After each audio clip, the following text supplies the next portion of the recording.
Nous voici donc rassemblés par les ondes pour ce premier dimanche de carême de l'année 2021. Après l'homélie, ce sera la belle prière des intentions dites par les paroissiens de Saint-Alix. Et puis, dans un esprit œcuménique, la pasteure Isabelle de Tavernier nous parlera du carême chez les protestants. En ce qui concerne le nôtre, l'abbé Mahouet nous présentera ce qui en sera l'épine dorsale, le sermon sur la montagne. Bonne vidéomélie. Bonjour. Nous voici au premier dimanche du temps du carême et l'évangile qui nous est proposé, c'est celui de Jésus-Christ selon saint Marc au chapitre 1er. En ce temps-là, Jésus venait d'être baptisé, aussitôt l'Esprit le pousse au désert et dans le désert, il resta 40 jours tenté par Satan. Il vivait parmi les bêtes sauvages et les anges le servaient. Après l'arrestation de Jean, Jésus partit pour la Galilée proclamer l'évangile de Dieu. Il disait, « Les temps sont accomplis, le règne de Dieu est tout proche, convertissez-vous et croyez à l'Évangile. » Acclamons cette parole de Dieu. Louange à toi, Seigneur Jésus. Frères et sœurs, nous avons voulu marquer le premier dimanche du carême de façon œcuménique. Il y aura notamment, durant cette vidéomélie, l'intervention de la pasteure Isabelle de Tavernier qui viendra apporter ce regard protestant sur ce temps qui commence, ce temps du carême. Et à chaque premier dimanche du côté catholique maintenant, à chaque premier dimanche du temps du carême, il y a l'évangile qui nous est proposé des tentations du Christ au désert. Alors, selon les années liturgiques, c'est dans l'un ou l'autre des évangiles synoptiques. Aujourd'hui, en cette année B, nous avons la version selon saint Marc. Et il s'agit, comme souvent, de la version la plus brève, on pourrait presque dire la plus discrète. En fait, saint Marc ne s'attarde pas aux différentes tentations que Jésus connaît. Il dit que Jésus est tenté par Satan au désert. Et donc, on peut, à la lecture de ce texte de l'Évangile, et surtout dans la suite de l'Évangile, redécouvrir ce que sont ces tentations, ou elles sont celles que nous connaissons aussi, car le Christ est pleinement humain et a dû faire face à ces tentations pour pouvoir dire oui à la volonté du Père. Alors, ces tentations, on pourrait dire que c'est la tentation de ne pas souffrir, c'est la tentation de réussir. Oh, c'est légitime de ne pas vouloir souffrir, c'est légitime de vouloir réussir, mais encore faut-il que ce soit vécu dans une relation qui est celle de la relation à Dieu son Père et pour nous aussi dans la fidélité à Dieu. Alors on nous dit qu'il est tenté par Satan. C'est important d'entendre cette importance de Satan dans l'évangile d'aujourd'hui. Satan, c'est bien sûr le diviseur, c'est celui qui vient semer la confusion. Satan, le mal dans son altérité, pourrait-on dire. Et ce qui est caractéristique aussi, l'évangile nous l'a dit, c'est que Jésus est poussé par l'Esprit au désert. Et donc c'est là qu'il vit durant 40 jours. On sait que le chiffre 40 est un chiffre symbolique qui dit quelque chose de l'accomplissement finalement. Alors voilà, cet évangile nous montre Jésus qui est tenté par Satan au désert, et nous lisons cet évangile au début encore de ce temps de carême, premier dimanche de ce temps de carême, pour que nous puissions nous aussi être poussés par l'Esprit au désert durant ce temps du carême. Alors le désert, bien sûr, c'est un temps de la grande aridité, c'est vrai, mais c'est surtout le lieu où on ne triche pas. C'est le lieu où on ne triche pas. Et donc nous sommes invités à je dirais, quelque chose qui dit la vérité, faire la vérité à partir de notre écoute de la parole de Dieu, par rapport à notre pratique de la foi chrétienne, dans les conditions de pandémie qui sont les nôtres, et ce n'est pas simple du tout, mais de prendre ce temps comme un temps privilégié, comme un temps fort, je dirais, le temps fort de l'espérance à vivre aujourd'hui et durant tous les jours qui nous conduiront jusqu'à la fête de Pâques. Nous allons poursuivre maintenant par la prière. Et avec des paroissiens qui ont préparé les intentions, nous allons pouvoir prier ensemble. Je vous invite à nous tourner vers le Seigneur, à ouvrir notre cœur et à pouvoir prier ensemble. Amen.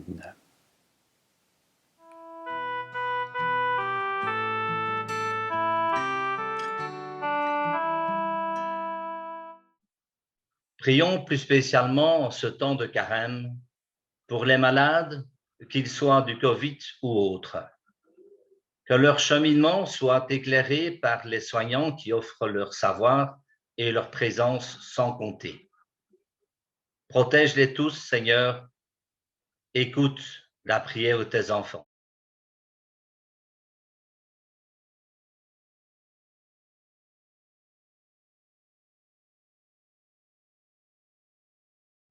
Alors que la crise sanitaire fait l'objet de toutes nos préoccupations, n'oublions pas que la Terre a besoin de nos soins. Aide-nous à préserver cette source d'émerveillement quotidien pour que les futures générations puissent voir la beauté de ta création. Écoute la prière de tes enfants, Seigneur.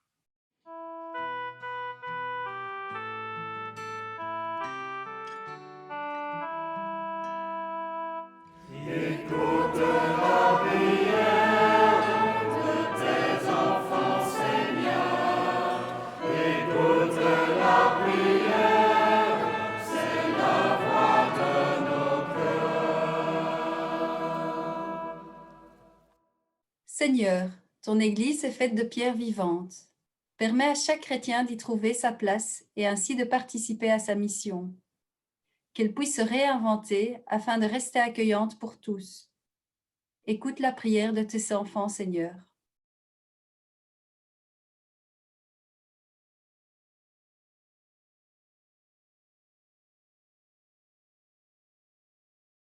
Pour que catholiques, orthodoxes et protestants qui confessent le même credo mettent fin aux contre-témoignages que constituent leurs divisions et recherchent ensemble activement l'unité. Écoute la prière de tes enfants, Seigneur.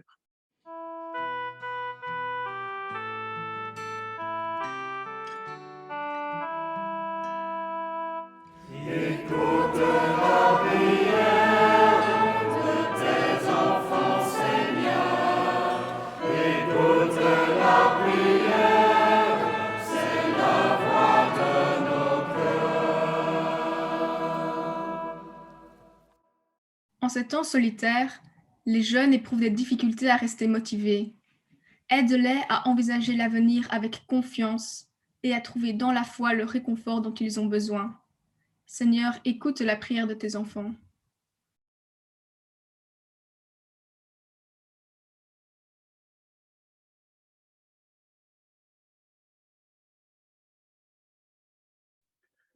En cette pandémie, nous te prions pour tous les humains qui s'investissent dans les gestes et actions solidaires. Que ta grâce et ton réconfort, Seigneur, leur soient donnés car il y a beaucoup de travail en ce moment. Écoute la prière de tes enfants, Seigneur.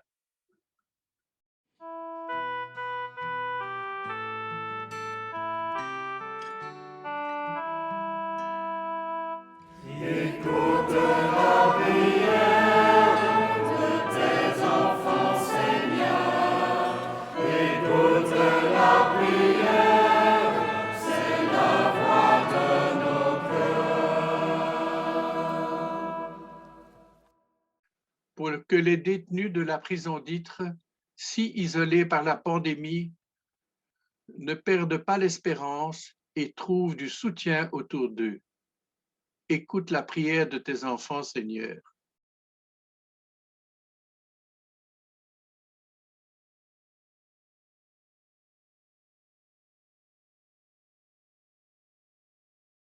Nous te prions pour nos enfants, qu'ils apprennent à ouvrir leur cœur et faire de la place pour toi et pour les autres.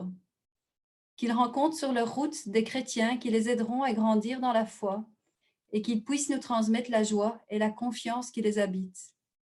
Écoute la prière de tes enfants, Seigneur.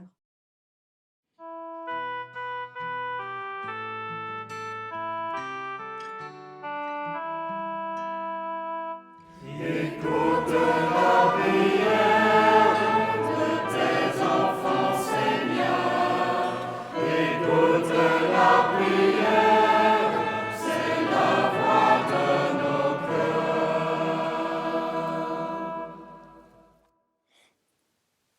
Merci à tous ceux qui ont préparé ces intentions et nous veillerons durant les prochaines vidéomélies à donner un temps à la prière aussi. Je crois que c'est important durant ce temps du carême.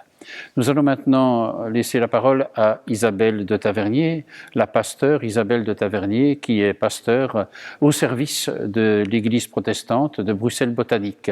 Et elle nous donne son témoignage, bien sûr, mais aussi son expérience. Comment les protestants vivent-ils le temps du carême? Et au début de ce temps qui nous prépare à Pâques, c'est important de marquer cette dimension écuménique de la foi chrétienne de tous ceux qui s'engagent aujourd'hui sur le chemin qui conduit à Pâques. Je laisse la parole à Isabelle de Tavernier. Bonjour à chacun et à chacune et merci de m'accueillir dans le cadre de vos vidéomélies, une initiative bien originale et surtout très porteuse. Voilà, je suis donc Isabelle de Tavernier, je suis pasteur en poste à l'Église protestante de Bruxelles Botanique et l'abbé Maui m'a demandé de venir vous parler un petit peu du carême chez les protestants. Mais la difficulté, c'est qu'en Belgique, il existe une multitude de communautés protestantes qui appartiennent à des unions ou à des fédérations d'églises bien différentes. Il y a l'Église protestante unie de Belgique, à laquelle j'appartiens, il y a le synode fédéral, il y a les églises dites libres, c'est-à-dire indépendantes et ne se référant à aucune autorité particulière ou instance particulière. Il est donc assez malaisé de parler au nom des protestants. Et d'ailleurs, au sein même de mon Église, l'Église protestante unie de Belgique, ce sont finalement des communautés locales au profil bien différent, qui vivent, qui travaillent, qui cheminent ensemble. Il y a des communautés avec des accents un peu plus évangéliques, des accents un peu plus baptistes, pentecôtistes. Il y a des communautés de tradition réformée, d'autres avec une théologie un petit peu plus libérale. Voilà, il y a donc une très grande diversité qui existe. Mais en même temps, nous nous disons que cette grande diversité, elle rend compte finalement, en quelque sorte, de la richesse et de la diversité de ce qu'était peut-être l'Église primitive, notre Église primitive qui était loin d'être uniforme malgré nos fantasmes de pouvoir nous référer à une Église originelle, uniforme et pure. Mais voilà, donc nous nous appelons Église protestante unie de Belgique, mais nous sommes conscients que le « U » de notre dénomination désigne plutôt une communion ou un chemin de communion plutôt qu'une Église une au contour bien défini. Dans notre Église, notre organe de décision, c'est d'ailleurs le synode, l'assemblée synodale. C'est un mot dont l'étymologie signifie cheminer ensemble, faire chemin ensemble pour un même but, proclamer le royaume. Et donc, ceci s'opère dans notre Église, tout comme au sein du protestantisme et l'ensemble des églises, dans une diversité de moyens et de sentiers. Nos communautés au sein de l'EPUB, elles se soutiennent, elles collaborent dans leur diversité et elles tentent d'honorer la mission qui nous est confiée. Je veux dire peut-être encore qu'au sein de notre Église protestante unie de Belgique, nous sommes plus d'une centaine de communautés réparties en 6 districts, en 6 régions, ou 6 diocèses, et nous regroupons ainsi des communautés francophones, néerlandophones, germanophones, anglophones et même aussi de langue hongroise. Et donc vous pouvez percevoir que dans cette grande diversité de communautés, à la fois sur un plan théologique, spirituel et culturel, eh bien, il est parfois difficile de définir une position unique sur un sujet. Mais nous sommes quand même tous unis autour d'une confession de foi commune, et puis surtout, toutes nos communautés, dans leur diversité, organisent quand même leur vie locale sur base d'une constitution et d'une discipline qui assure quelque part notre chemin synodal. Donc, difficile de vous dire comment les protestants vivent le carême. Que l'on soit luthérien ou que l'on soit réformé, évangélique ou baptiste, que l'on soit membre d'une église historique, qui est évidemment alors portée par une tradition liturgique, ou que l'on soit membre d'une dénomination plus récente, eh bien, le rapport au calendrier liturgique, le rapport aux racines et le rapport à la célébration de ces temps de la vie du Christ ou de l'Église, eh bien, ce rapport sera différent. Pour les réformés auxquels moi j'appartiens, la référence au carême n'a pas toujours été évidente, parce que pendant longtemps, le mot carême a même été banni du vocabulaire parce qu'il était trop en lien, pensait-on à l'époque, avec une conception de la pénitence qui n'était pas en phase, qui n'était pas reçu ni validé par notre théologie de la grâce. Le mot carême évoquait donc temps de privation, un temps où l'on fait pénitence pour se rendre agréable à Dieu et pour attirer sur le croyant le regard favorable de Dieu. Mais ce mot et ce temps du carême donc évoquaient une théologie des œuvres méritoires qui ne coïncidaient pas donc avec la théologie de la grâce de la Réforme. Et c'est donc pour ça que très rapidement les luthériens ont changé ce nom du carême et ils ont changé ce terme en temps de la passion. Et pendant 40 jours, les croyants étaient donc invités à se remémorer la passion du Christ, invités à méditer sur ses souffrances et sur ce qu'elle nous avait finalement offert comme don par la résurrection. Et donc, il s'agissait davantage de méditer sur ce que le Christ a fait pour nous que sur ce que nous sommes appelés à faire par nous-mêmes pour nous rapprocher de Dieu et pour mériter le salut. Donc, si ce mot de carême n'était pas en odeur de sainteté dans les églises issues de la Réforme, le temps désigné par ce mot était bel et bien réel dans la vie et dans les célébrations des communautés, comme un moment, un espace de préparation à Pâques. De tout temps, pour les églises de la Réforme, le temps du carême a constitué le pendant du temps de l'Avent, avant Noël. Donc de là, le temps de la Passion aussi, puisque c'était préparation à Pâques. Et pendant tout un temps, cette mention du temps de la Passion insistait prioritairement sur l'œuvre du salut qui était accomplie par Christ au Vendredi Saint, un petit peu au détriment de la victoire de Pâques. Et pour insister sur cette importance du Vendredi Saint, il suffit de considérer qu'encore aujourd'hui, dans les pays protestants, notamment en Allemagne, le jour du Vendredi Saint reste un jour férié, ce qui atteste de son importance.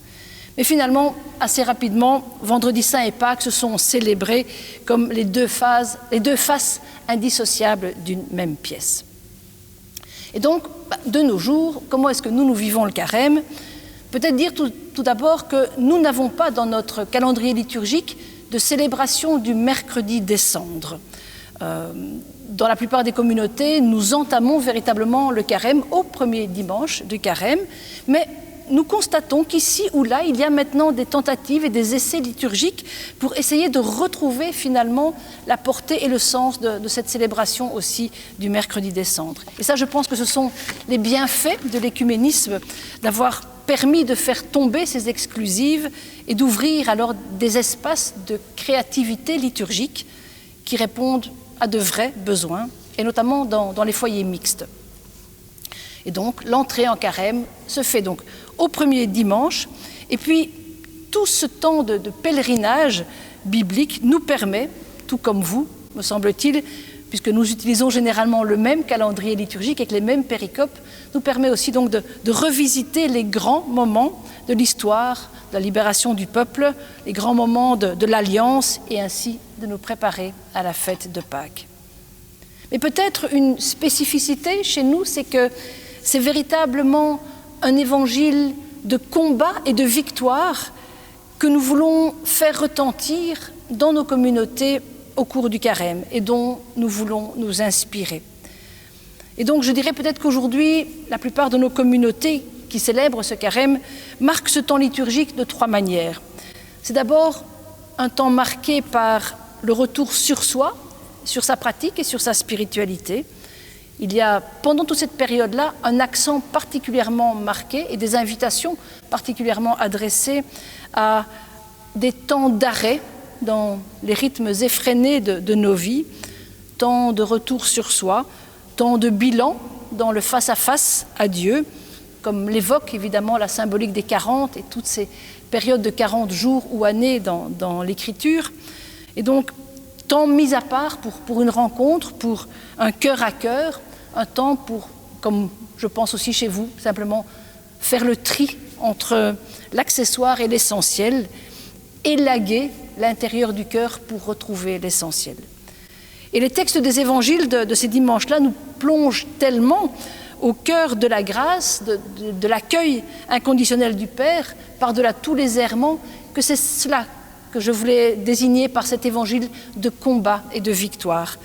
Retrouver à travers les textes tels que celui du fils perdu et retrouvé, de la femme samaritaine, la guérison de l'aveugle-né, etc. Retrouver finalement cet évangile de la victoire qui nous est donné inconditionnellement. Voilà qui est riche pour notre méditation sur le chemin de Pâques. Ensuite, après ce temps de retour en soi-même, un temps propice aussi pour le travail catéchétique, pour accompagner les jeunes, les adultes vers une proclamation publique de leur foi personnelle. Baptême, confirmation ou confession de foi, profession de foi, cela dépend des profils des candidats au baptême ou à la proclamation publique de leur foi. Et donc ce temps est aussi l'occasion finalement de créer ou de recréer du lien entre les anciens et les nouveaux membres de la communauté et d'affermir le tissu communautaire. Et ça, c'est peut-être aussi une caractéristique de nos communautés réformées, d'insister sur l'importance et la force du tissu communautaire. Et pendant le temps de carême, on essaye de raffermir ce tissu-là. Et finalement, troisième temps, le temps où on se préoccupe aussi de tous ceux qui sont en marge de l'Église, invitation à sortir de sa zone de confort pour aller rejoindre ceux qui n'ont pas la même chance que nous, un espace ouvert pendant le temps du carême pour une diaconie accrue. Alors ce que nous appelons diaconie chez nous et ceux que nous appelons les diacres dans nos communautés, ce sont ceux qui, par l'Église, sont élus, sont promus à cette mission d'une mission locale pratique, d'une mise en acte de l'Évangile, de la bonne nouvelle pour tous. Et donc le temps du carême est donc l'occasion de mieux chercher en Église à comment comprendre le prochain, comment comprendre le monde avec le regard du Christ. Et puisque nous partons du postulat que chacun est marqué par cette grâce inconditionnelle de Dieu, comment agir pour permettre à chacun de comprendre cela et d'en être transformé. Donc finalement, à partir du temps de retour sur soi, faire du temps de carême un temps de créativité aussi. Et je voudrais peut-être juste vous dire ce qui est à l'ordre du jour dans notre Église cette fois-ci, cette année-ci, en ce temps un petit peu compliqué. Eh bien, un groupe de travail qui s'appelle Église dans la société a créé une capsule vidéo qui est diffusée, qui est disponible sur notre site internet, qui s'appelle « Temps de carême, temps de changement ». Et l'idée, c'est finalement de promouvoir un certain nombre de gestes écologiques réalisés. Et donc l'invitation est lancée aux membres des communautés eux-mêmes de réaliser des petites capsules vidéo qui vont leur permettre de partager les gestes qu'ils ont déjà effectués, soit au plan personnel, soit au plan ecclésial, communautaire, en matière d'écologie, de transition vers un monde plus respectueux de l'environnement et une Église plus verte aussi. Quelles actions peut-on entreprendre cette année-ci, pendant ce temps de carême si particulier, quelles actions entreprendre pour devenir une Église plus verte? C'est là notre défi de cette année-ci. Donc ce temps de carême, donc ouvert pour réfléchir à sa foi, à son positionnement dans le monde et à son implication dans ce monde. Trouver un lieu, trouver une action qui prenne du sens en écho à l'action du Christ pour le monde et pour chacun de nous. Alors évidemment, cette année-ci, le temps du carême sera évidemment particulier, plus difficile à vivre, et notamment sur le plan communautaire, mesures Covid oblige. Et depuis le début du confinement, nous avons dû, tout comme vous, trouver des manières alternatives pour maintenir ce lien qui fait l'essence de notre foi et de notre vie communautaire. Les technologies nous ont permis de maintenir le lien avec celles et ceux qui avaient les moyens de se connecter. Et donc, notre priorité depuis la période du confinement, ça a été finalement de pouvoir maintenir les lieux d'échange, de partage autour de la parole et de la prière. Donc, les groupes de maison se sont faits à distance par visioconférence. Les études bibliques se sont faites aussi à distance par visioconférence. La catéchèse des jeunes, la même chose. Les cultes, nous les faisons en direct, en visioconférence aussi. Ou alors, des communautés ont créé aussi des podcasts pour pouvoir permettre aux gens de réécouter le culte à un autre moment. Toutes les équipes se sont réunies à distance. Voilà. Nous avons essayé, dans la mesure du possible, suivant nos moyens, de pouvoir créer ce lien, ces occasions de maintenir un lien. Mais évidemment, nous avons éprouvé beaucoup de souffrance à voir le lien se détendre avec celles et ceux qui n'avaient pas les moyens techniques ou qui n'avaient pas les capacités pour se connecter, qui n'avaient pas la possibilité de nous rejoindre à distance. Et donc là, il a fallu aussi être créatif. Et donc, nous avons fait des visites à la fenêtre, donc venir sonner aux maisons des gens et puis discuter avec eux à travers la porte ou la fenêtre, distribuer les textes des cultes dans les boîtes aux lettres, passer beaucoup de temps au téléphone, envoyer des cartes. On a redécouvert la vertu du courrier postal aussi, l'envoi d'SMS, des petits messages WhatsApp, etc. Nous avons tenté finalement de pouvoir maintenir le lien comme ça. Et je crois que pendant ce temps de carême, ça va vraiment aussi être un défi supplémentaire de pouvoir rester connecté à notre source, l'Évangile, rester connecté dans la prière et surtout maintenir ce lien avec la communauté corps du Christ. Merci à la pasteure Isabelle de Tavernier de nous avoir ainsi ouvert à la façon dont les communautés protestantes célèbrent le carême et de pouvoir ainsi, ensemble, vivre cette dimension écuménique de notre préparation à la fête de Pâques. Dans la communauté ici à Saint-Alix, à la paroisse, nous voulons mettre l'accent sur un thème durant ce carême.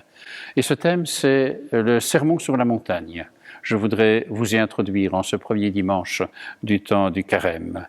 Le sermon sur la montagne, c'est ce texte de l'Évangile, selon saint Matthieu, qui va du chapitre 5 au chapitre 7. Et cela commence par les béatitudes. Une sorte de grand portique d'ouverture, si vous voulez, sur le temps de l'Évangile et pour nous sur le temps du carême. C'est important de relire ces béatitudes au début de ce sermon sur la montagne. Que dire? On pourrait écrire beaucoup de choses, bien sûr, à ce sujet-là et en vivre surtout. Mais les béatitudes, on pourrait dire au début de ce sermon sur la montagne, au commencement étaient les béatitudes. Au commencement était la façon de voir le bonheur selon Dieu. Mais lorsqu'on lit les béatitudes, heureux, heureux, par 8 fois heureux, ce qui est à dire, c'est que c'est, je dirais, une parole qui est d'ordre constatatif. Ce n'est pas impératif. Jésus ne dit pas « soyez heureux » avec une sorte de volontarisme. Non, il dit « tu veux faire l'expérience du bonheur ? Eh bien, prends le chemin des béatitudes. Découvre ce que ça veut dire être pauvre, miséricordieux, assoiffé de paix, bâtisseur de justice. » Enfin, tout ce qui est dit dans ce beau texte des béatitudes. Et puis encore, faut-il bien les comprendre. Je prends 2-3 exemples maximum, mais c'est pour montrer un peu la façon d'aborder ce texte des béatitudes. Quand Jésus dit « heureux les pauvres », ce ne sont évidemment pas les miséreux, et Jésus ne fait pas l'éloge de la misère, mais heureux les pauvres, c'est-à-dire ceux qui sont capables de dépossession, de démaîtrise. C'est ça, la véritable pauvreté. Et d'ailleurs, c'est la première des béatitudes parce qu'elle permet à toutes les autres de pouvoir s'exercer et s'expérimenter. Lorsqu'on dit heureux ceux qui pleurent, c'est évidemment pas les pleurnichards, mais ceux qui ont encore un cœur capable de pleurer. Vous savez, c'est une question de sensibilité, bien sûr, mais je dirais ceux qui ont un cœur de chair. Je prends encore l'exemple de la parabole, de la béatitude, disant heureux les doux. Mais on ne dira pas les doucereux. Pas les molasses quelque part, mais ceux qui ont, je dirais, qui mettent leur énergie et toute leur force au service d'aimer et d'être aimés. Et donc on pourrait continuer cette lecture des béatitudes en n'oubliant pas que ce n'est pas simplement du constat, comme je vous l'ai dit, mais il y a aussi, je dirais, un engagement. Et notez que la façon de Chouraki de traduire le mot « heureux » à partir de l'étymologie hébraïque, il dit « en marche ». En marche les pauvres, en marche les miséricordieux, en marche les assoiffés de justice. Vous voyez, c'est véritablement à ce niveau-là que se situe le texte des béatitudes. Portique d'entrée dans le sermon sur la montagne, je dirais même dans tout l'Évangile.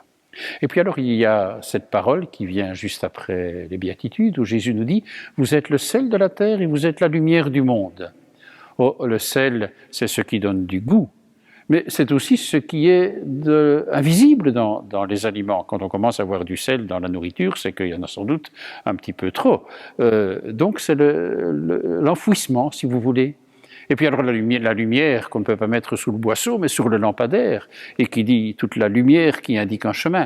Et à travers cela, on rejoint ce que sont les vocations importantes de tout chrétien, celle de la terre, lumière du monde, capable de donner du goût, capable aussi de créer des chemins lumineux où finalement nous redécouvrons que si nous sommes lumière, c'est parce que le premier, Jésus a dit « Je suis la lumière du monde ». Et alors si on continue cette lecture de l'Évangile, Sermon sur la montagne, je vous le rappelle, chapitres 5 à 7 dans l'Évangile selon saint Matthieu, il y a cette parole qui est quand même vraiment importante, enfin elles sont toutes importantes, mais celle-ci lorsque Jésus dit « Je ne suis pas venu abolir, mais accomplir ». Donc Jésus ne fait pas table rase de ce qui a précédé dans l'Ancien Testament. D'où l'importance pour nous d'entendre le Nouveau Testament et de pouvoir l'écouter et je dirais en prendre toute la saveur dans l'histoire du peuple de Dieu que révèle l'Ancien Testament, le Premier Testament. Mais Jésus dit « Je ne suis pas venu abolir, mais accomplir ». C'est le temps de l'accomplissement. Et c'est peut-être à distinguer de ce qu'on pourrait appeler le temps de l'épanouissement. Je crois que c'est bien légitime et je crois qu'il faut tout faire pour être le plus épanoui possible, c'est vrai. Mais quand on parle d'accomplissement, on entend Jésus le dire sur la croix. C'est au moment de sa mort que Jésus dira « les temps sont accomplis ». Eh bien, c'est redécouvrir l'accomplissement en termes de plénitude. Quelque chose de neuf advient. Et c'est la plénitude de tout ce qui a été vécu. Et aujourd'hui, par l'irruption de Jésus en notre monde, vrai homme et vrai Dieu, c'est véritablement l'accomplissement dans le temps dans lequel nous sommes encore maintenant, bien sûr. Et puis, si on poursuit, continuons ce beau sermon sur la montagne, il y a au chapitre 6, alors, je dirais toutes les paroles où on commence par dire « On vous a dit » et directement après « Moi je vous dis ». On vous a dit, moi je vous dis. Prenons l'exemple de la loi du talion, c'est déjà œil pour œil, dent pour dent, c'est déjà un palier dans le fait que l'engrenage de la violence ne soit pas, je dirais, ce dans quoi on veut rentrer. Mais ce n'est pas encore parfait, ce n'est pas encore parfait. Lorsque Jésus dit, on vous a dit, moi je vous dis, c'est pour vivre un véritable chemin de perfection, en sachant que la perfection selon l'Évangile, c'est ce que Jésus nous dit lorsqu'il parle, en disant, soyez parfaits comme votre Père Céleste est parfait. Et donc ce temps de la nouveauté, on vous a dit, moi je vous dis, et allez avec des paroles qui vont être fortes, aimez vos ennemis, c'est là que ça se trouve dans l'Évangile. Non pas, c'est assez étonnant, ne faites pas de vos ennemis des amis, mais aimez vos ennemis. Tout simplement parce que ça ne nous appartient pas de faire que nos ennemis deviennent des amis, tout simplement, mais d'aller jusque-là dans la perfection d'aimer. C'est véritablement cela l'Évangile. Et puis alors après cela, il y a au chapitre 7 toutes sortes de, plus que des maximes, mais de petits passages d'Évangile où il est question de choses très importantes comme, je dirais, l'aumône, la prière et le jeûne. Et là, on retrouve notre temps du carême.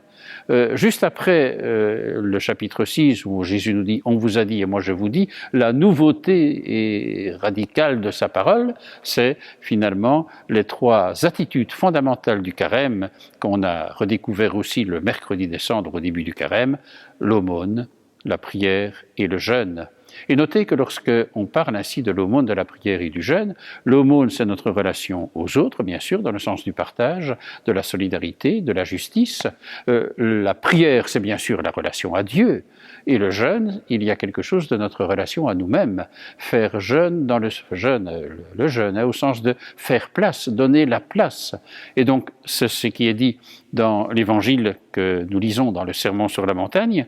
Et puis alors, il y a toutes les questions liées aux soucis avec la liste des champs, rappelez-vous. Il y a la parabole de la paille et de la poutre. Il y a alors, pour terminer, ce qu'est bâtir sur le roc. Et donc c'est la finale de cet évangile, en ayant dit d'abord ce que sont les vrais disciples. Les vrais disciples, ce sont ceux, non pas qui disent Seigneur, Seigneur, mais qui bâtissent sur le roc. Et donc, avec la prière du Notre Père qui est aussi présente dans cet évangile, nous avons la conclusion où Jésus nous dit « Les foules restaient frappées par son enseignement, car il enseignait en homme qui a autorité. » On a déjà entendu cela dans l'Évangile, selon saint Marc notamment, lorsqu'il était question de cela dans les synagogues de Capharnaüm et de Nazareth. Ce qui est assez caractéristique, c'est qu'ici la foule ne dit pas cela dans une synagogue, mais sur la montagne. Et pour terminer, Notons qu'il y a ce sermon sur la montagne. Permettez-moi d'insister sur la montagne, justement. Dans la Bible, et particulièrement aussi dans l'Évangile, comme dans celui que nous avons essayé de découvrir aujourd'hui, la montagne est un lieu important, un lieu de révélation, que ce soit le mont Horeb, que ce soit le Sinaï, par exemple, avec Moïse, mais on peut dire aussi le Golgotha, à sa façon, là où Jésus a été crucifié. Ce sont des moments de grande révélation de ce que Dieu veut nous dire à travers les prophètes pour l'Ancien Testament, à travers Jésus, bien sûr, dans les Évangiles. Alors puissions-nous, durant ce carême, prendre aussi le chemin de la montagne, c'est-à-dire prendre un peu de recul, prendre aussi un peu de hauteur pour découvrir les choses avec le regard de Dieu et faire de notre carême un véritable chemin de béatitude à la suite de Jésus dans tout ce qu'il nous dit dans ce sermon sur la montagne. Amen. Nous concluons par la prière de ce premier dimanche du temps du carême. Accorde-nous, Dieu Tout-Puissant, tout au long de ce carême, de progresser dans la connaissance de Jésus-Christ et de nous ouvrir à sa lumière par une vie de plus en plus fidèle, lui qui vit avec toi, Père et l'Esprit Saint, maintenant et pour les siècles des siècles. Amen. Il me reste au terme de cette vidéomélie, bien sûr, à remercier tous ceux qui ont réalisé cette émission, cette vidéomélie, mais aussi tous les paroissiens qui ont participé aux intentions, et avec, bien sûr, un merci bien grand pour Isabelle de Tavernier qui a participé à notre vidéomélie pour nous apporter ce regard protestant sur le temps du carême. Le Seigneur est avec vous. Que le Seigneur vous bénisse et qu'il vous garde, lui qui est Père, Fils et Saint-Esprit. Amen. Je voudrais vous signaler que la semaine prochaine, le 28 février, dimanche 28 février, exceptionnellement, il n'y aura pas de vidéomélie, mais nous aurons la retransmission de la messe télévisée depuis notre église Saint-Alix. Et donc, ce sera de 11h à midi, le dimanche 28 février, en direct. Alors, je vous invite à participer par écran interposé, bien sûr, à cette messe télévisée. Elle est retransmise sur la une de la RTBF en télévision, sur France 2 avec le Jour du Seigneur en télévision, mais aussi en radio sur la première de la RTBF et sur RTBF International. Alors voilà, un rendez-vous qui est un rendez-vous de carême, l'évangile de la transfiguration qui sera au cœur de cette messe télévisée. Alors, je vous y fixe rendez-vous. D'ici là, je vous souhaite un bon dimanche, un bon carême. Au revoir, à très bientôt.